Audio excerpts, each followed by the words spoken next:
and that was just the exclusion of Confederate statues and monument in this bill. Members, I rise today with great sadness in my heart to speak against this bill, and I say that because of what I just stated. I have a great deal of respect for the author and everyone on this floor.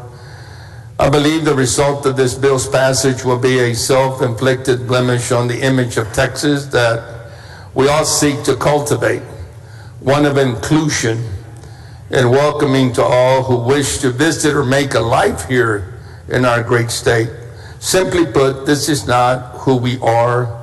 This is not who the values of our state and our nation tell us to be, and especially our fathers who many have gone on and rest in peace.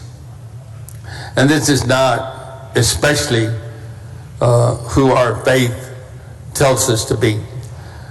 The prayer that I shared with you all a while ago, I made sure I wrote it to be inclusive of everyone on this floor and everyone in our staffs who is part of a Texas family that I love so much. For years, we have touted Texas as being open for business, and the policies we have passed in this body have strengthened that reputation.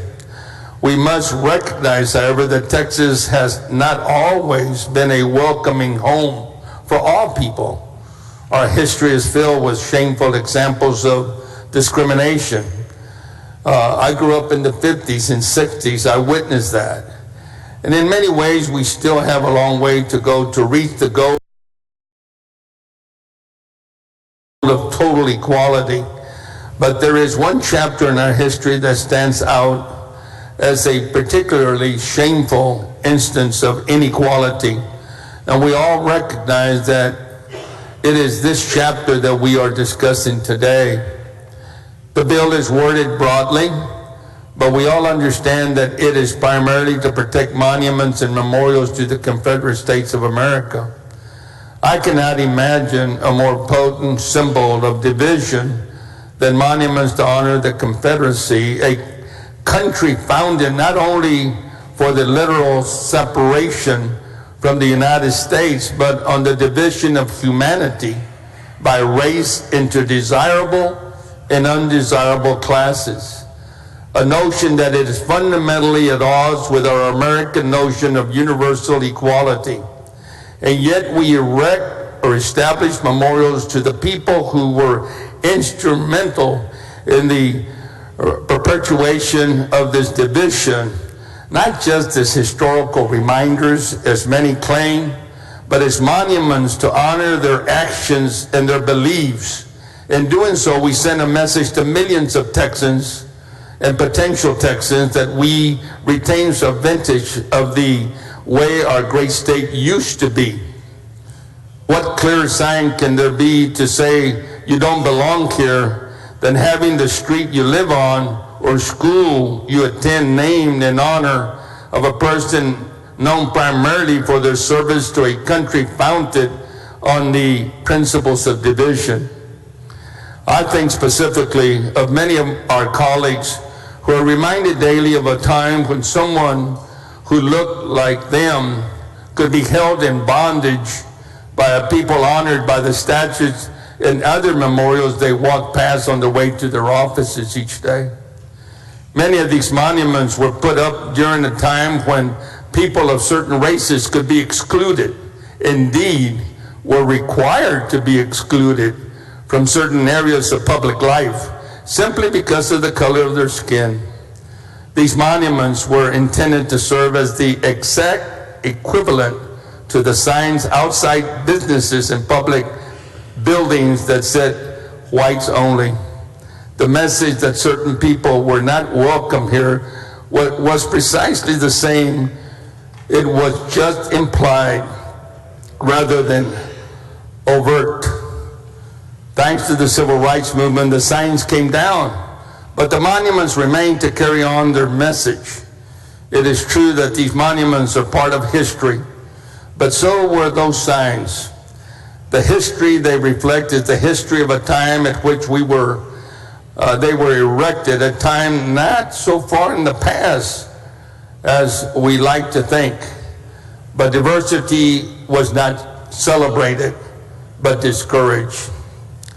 We all recognize that it would be unacceptable to leave up the science enforcing segregation, and it would be perhaps even more absurd to leave them up with an explanatory plaque nearby. But this bill encourages communities to do just that, unfortunately, with the monuments that carry forward their message. It is a message that I believe is at odds with the faith of every member on this floor. Now I'm going to repeat that because I really, truly in my heart believe that. It is a message that I believe is at odds with the faith of every member on this floor. How can we read Paul's first letter to the Corinthians, chapter 13, and think that we believe in a God who sanctions hate and exclusion? Paul writes that love, quote, love does not delight in evil, but rejoices with the truth. It always protects, always trusts, always hopes, always perseveres. Love never fails. How is this compatible with an ideology that preaches division and hate? It is no coincidence that perhaps the single greatest leader of the civil rights movement, Dr. Martin Luther King Jr., was a man who shared this faith in a loving God. But he said, quote, "It is not enough for us to talk about love. Love is one of the pivotal points of the Christian faith. There's another side called justice, and justice is really love and calculation. Justice is love correcting that which revolts against love." His fight and his dream was about both justice and love. Justice in the form of equal treatment for all, and love as the bond that holds our country together. Dr. King recognized that the advantages of our nation's racist past reflected neither justice nor love, and he sought to bring light to the injustice through nonviolent protests. That was his greatness. Unfortunately, his nonviolence was often met with violence in return, a situation that we have seen repeated even today. We saw this in full display in Charleston, South Carolina in 2015, where a disturbed young man, animated by the history of racism in this country, killed innocent worshipers in an African-American church, Senator Campbell. The killer preceded this horrible crime by visiting numerous monuments to Confederate soldiers. We saw it again in Charlottesville 2 years later, where one anti-racist protester was killed and several more injured. The incident began as a demonstration in opposition to the removal of a statue of Robert E. Lee, but quickly devolved into what can only be described as a rally for the vile ideology of white supremacy. Most recently, we saw it barely a week ago with a deadly shooting at a synagogue in Poway, California. In the immediate aftermath of that tragedy, I was overwhelmed. I was truly overwhelmed and brought to tears by the reaction of Yisroel Goldstein, Rabbi Goldstein, the rabbi of that synagogue who was wounded in the shooting. Even though the shooting left a beloved member of his congregation dead and he himself lost a finger, he urged not retaliation, but a strengthening of their community. He observed that a little bit of light pushes away a lot of darkness, unquote. We as the leaders of Texas have the opportunity to bring a lot of light into a dark time. I was encouraged, Senator Schwartner, when you shared at the end of last session that you would be at Texas A&M College Station, protesting alongside students against the white nationalist Richard Spencer, who was scheduled for a speaking engagement there.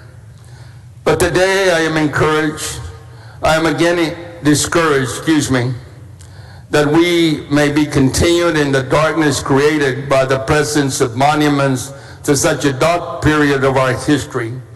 I can count the votes and recognize that this bill will be continuing through the process.